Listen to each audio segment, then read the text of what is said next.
और मैं भी गांव का ही हूं। मतलब कई बार लगता है कि टाइट नहीं लगा के आदमी कोट डाल के आया है, पता नहीं कहां से आया होगा। और मैं सोनीपत डिस्ट्रिक्ट से गांव खरगोदा का हूं। खरगोदा के बारे में कितने लोग जानते हैं? गांव है, सारे जानते हैं। तो मैं कोई कंपनी का आदमी नहीं हूं, मैं भी एक गांव का आदमी हूं। और मेरा अपना फोटोग्राफी का बिजनेस है। जैसे फोटो खींचने जाते हैं वो, तो मेरा अपना फोटोग्राफी का बिजनेस है। अब मुझे करे तो बहुत साल हो गए, लेकिन लड़के करते हैं।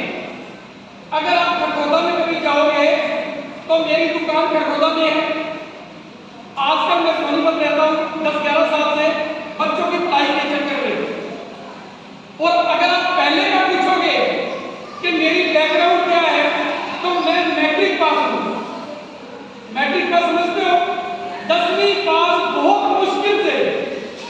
कई बार अपने गांव के लोग बैठे होते हैं, अनपढ़ होते हैं, और उनको ये लगता है कि सिर्फ टाई बांधने वाला कामयाब होता है, बिना टाई बांधे कामयाबी नहीं मिलती।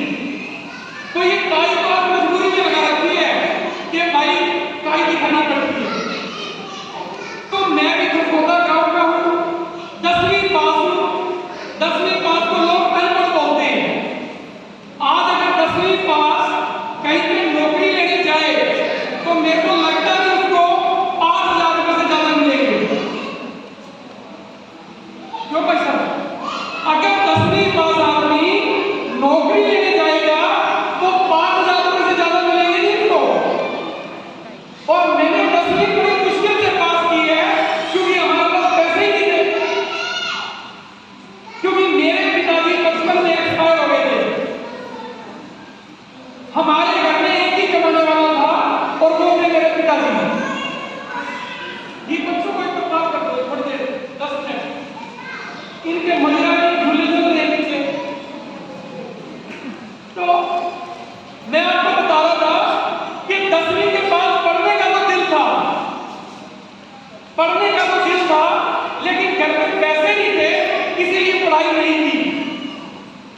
और जब किसी घर के अंदर एक आदमी कमाने वाला हो ना, और उसकी डेथ हो जाए, तो आप सोच सकते हो कि उस परिवार का क्या हाल होता होगा। जब मेरे पिताजी एक्सपायर हो गए तो मैं छोटा था, और मेरी मम्मी ने, मेरी बहनों ने खेतों के अंदर, खेतों में मजदूरी करके हमें बड़ा किया है। कई बार आदमी को लगता है ना, कितनी लंबी गाड़ी, पैंट कोट सब कुछ, इसके लिए बड़ी मेहनत करनी पड़ती है। जब हमारे रिश्तेदार, हमारे यार दोस्त, गली मोहल्ले वाले, गांव वाले, जब पैसा नहीं होता ना किसी के पास, तो उसको कोई इज्जत नहीं मिलती।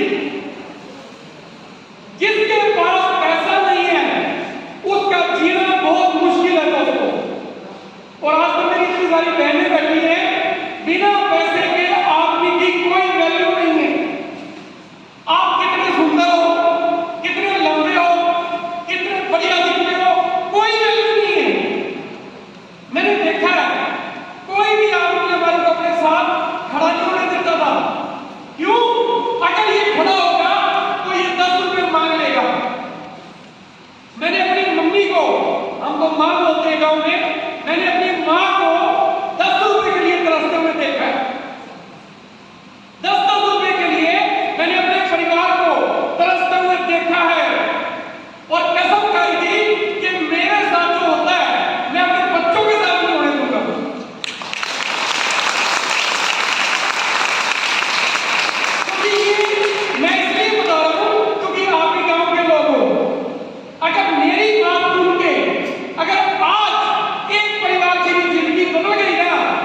ये इस बिजनेस की ताकत है दोस्तों।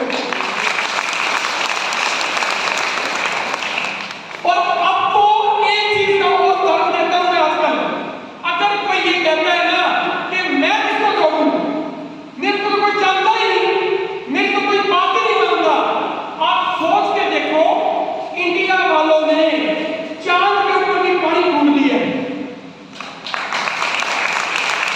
आप गूगल में सर्च करो, चांद पे कौन मिलता है, चांद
साथ काम कर रहे हैं